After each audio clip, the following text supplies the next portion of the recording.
Howdy everybody, Dr. DrScott here, owner and physical therapist with Artistry Motion Physical Therapy and Wellness in Albuquerque, New Mexico, where I specialize in helping performing artists of all levels transform their physical health so they can celebrate each day with movement.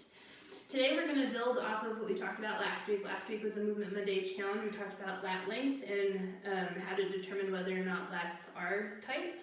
And so today we're going to talk about addressing tight lats. So to quickly revisit what we did last week, to look at lat length, we sat in this position against the wall, knees are close to the chest, and then to see if our lats are tight, a good way to test that is by dragging the fingertips up the wall. Elbows are parallel, and then try to get them straight and close to the ears.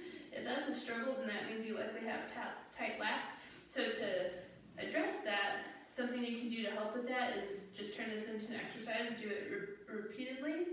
So that's one way to do it, but if you have tight lats, there's a good chance that's going to be pretty challenging, and so a way that you can still work on the tight lats, but do something that's not quite as challenging, is do something similar, except arms are flat against the wall this way, almost like you're going to make a snow angel, and then rotate the pinkies toward the wall, and then do the same thing except making a snow angel motion. Our goal is to keep the arms flush against the wall the whole time. So try not to let the arms hover this way. That's cheating. Try to get them on the wall so you're touching the wall the whole way through, up and down. That's a really good way to get that muscle of the lats to quiet a little bit so they're not so dominant. And as performing artists, sometimes this is actually more common among aerialists, so people who use their arms a lot, who have to support the weight of their body with their arms, and gymnasts too actually oftentimes have tight lats.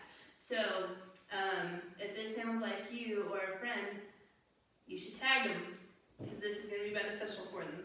So again, we talked about this last week. If you don't have full motion through your arms overhead, what happens is your actual shoulder joint has to work harder, and that can increase risk for injury of the shoulder. So this is a super good way to minimize risk of injury of the shoulder.